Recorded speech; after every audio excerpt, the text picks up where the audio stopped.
जय श्री कृष्ण। आज हम श्रीमद् भागवत महापुराण सुख सागर का शुभारंभ करने जा रहे हैं, जिसमें भक्ति ज्ञान और वैराग्य की कथा के बारे में बताया गया है कि इसे कृपया इसे ध्यान से अंत तक सुनिए। एक बार नैमिषारण्य नामक तीर्थ पर सौनकाचारिक 88,000 उपस्थित ऋषियों ने वेद व्यास जी के प्रिय शिष्य सूत जी से कहा, हे प्रभु, आप हमें अलौकिक कथा सुनाइए जिसमें भक्ति ज्ञान एवं वैराग्य के विषय में अधिक से अधिक जानकारी हो, क्योंकि आज हम कलयुग से समस्त प्राणियों में क्रोध, लोभ और लालच, मोह अधिक पाया जाता है। इसी कारण से सभी प्राणी आठों पहर दुख और भय से परेशान रहते हैं।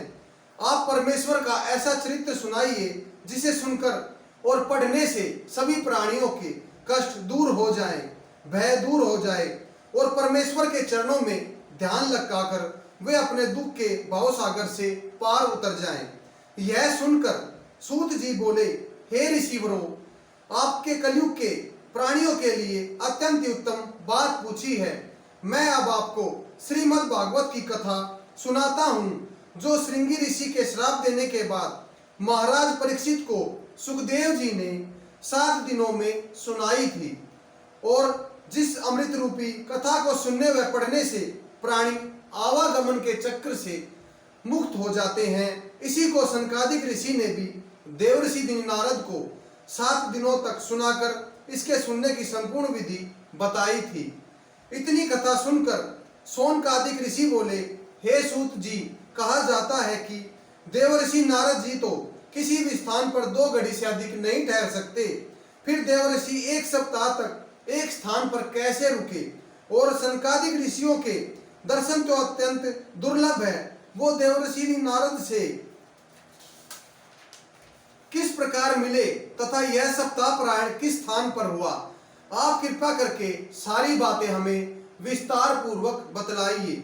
यह सुनकर सूत जी बोले, एक बार सनत नंदन, सनातन और सनत कुमार चारों भाई घूमते घूमते बद्री का आश्रम पहुंचे, तो वहां पहुंचकर उन्होंने देवर्षि नारद को उदास बैठे देखा। तो देवर्षि नारद को इस तरह उदास बैठे देखकर सनकादि ऋषि बोले, हे नारद जी, क्या बात है, आप उदास कैसे बैठे हैं। देवर्षि नारद चारों मुनियों को हाथ जोड़ प्रणाम कर बड़े शांत भाव से बोले, हे मुनीश्वरों, आप लोग ध्यान से मेरी बात सुने। मैं आपको अपने उदास होने का कारण बताता हूँ।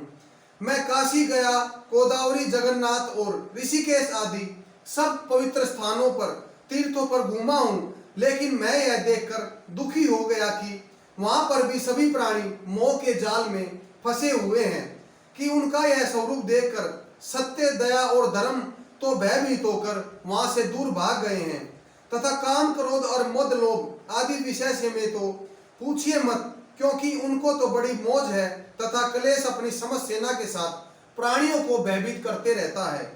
समस्त प्राणी आठों पैर अपने व अपने परिवार के भरण पोषण के लिए चिंतित रहते हैं, तथा छल कपट के सारे जीवन यापन करते हैं। माता पिता की, गुरु की आज्ञा न मानकर स्त्री, सास, ससुर एवं साले के कहे अनुसार कार्य करते हैं, और धन के लालच में पड़कर अपनी पुत्री का नीच कुल में बूढ़े व्यक्ति के साथ विवाह कर देते हैं, एवं सब तरह हर स्थानों पर ब्राह्मण, क्षत्रिय, शूद्र एवं मलेच्छ आदि सब अपने धर्म कर्म का सही ढंग से पालन नहीं करते। मैं किनारे पहुंचा तो मैंने वहां पर एक आश्चर्यजनक नजारा देखा कि युवा स्त्री 2 बेहोश मूर्छित पड़े हुए 2 वृद्ध व्यक्तियों के समीप बैठी हुई सहायता के लिए जोर जोर से रो रही थी। अचानक उस स्त्री की नजर जैसे ही मुझ पर पड़ी तो वह खड़ी होकर बोली, महाराज, मेरे अहोभाग्य जो आपने मुझे दर्शन दिए, कृपया करके मेरी दुख भरी कथा सुन लीजिए। उस स्त्री की बात सुनकर मैंने उससे पूछा, तुम कौन हो और ये मूर्छित पड़े 2 वृद्ध व्यक्ति कौन है। मेरी बात सुनते ही वह स्त्री बोली, मैं भक्ति हूँ और ये दोनों मेरे पुत्र हैं। इनका नाम है ज्ञान और वैराग्य, और ये जो 4-6 स्त्रियां बैठी हुई हैं, ये गंगा, जमुना आदि नदियां हैं। ये सब स्त्री रूप धरकर मेरी सेवा करने यहाँ पर आई हैं। वैसे तो मैं द्राविड़ देश में पैदा हुई, फिर मैं कर्नाटक देश में युवा होकर कुछ समय तक दक्षिण देश में रही, पुनः गुजरात में जाकर वृद्ध हो गई, लेकिन वृंदावन में आकर मैं फिर जवान हो गई। लेकिन कलयुग के प्राणियों के अत्यंत महापापों के कारण और मेरे दोनों पुत्र वृद्ध व निर्बल हो गए कि ये बोलना तो दूर आंख खोलकर भी नहीं देखते। अपने पुत्रों को अचेत और दुखी देखकर मैं युवा हूं और मेरे दोनों पुत्र वृद्ध, जब इस जगत के लोग हमारी तरफ देखते हैं तो दुख व शर्म के मारे मेरे दिल में टीस सी उठती है। तो हे प्रभु, यह किस कारण हुआ? उस भक्ति रूपी स्त्री का हाल सुनकर मैंने अपने से सोच विचार करके उससे कहा, हे भक्ति, इस घोर कलयुग के आने पर मैं तुझमें और ज्ञान वैराग्य में प्राणियों का जरा भी श्रद्धा विश्वास नहीं है। इसी कारण से तुम सामर्थ्यहीन हो। वृंदावन में आने से तू युवा हो गई, लेकिन तेरे दोनों पुत्रों को कलयुग में कोई भी नहीं जानता। इसी कारण तेरे दोनों पुत्र वृद्ध और निर्बल हो गए। देवर्षि नारद की बात सुनकर भक्ति बोली, यदि कलयुग ऐसा दुष्ट है तो महाराजा परीक्षित ने इसे जीवित क्यों छोड़ा? क्योंकि इस पर दया भाव करने से समस्त प्राणियों का धर्म एवं कर्म जाता रहता है, इसलिए इसको अवश्य मृत्यु दंड देना चाहिए था।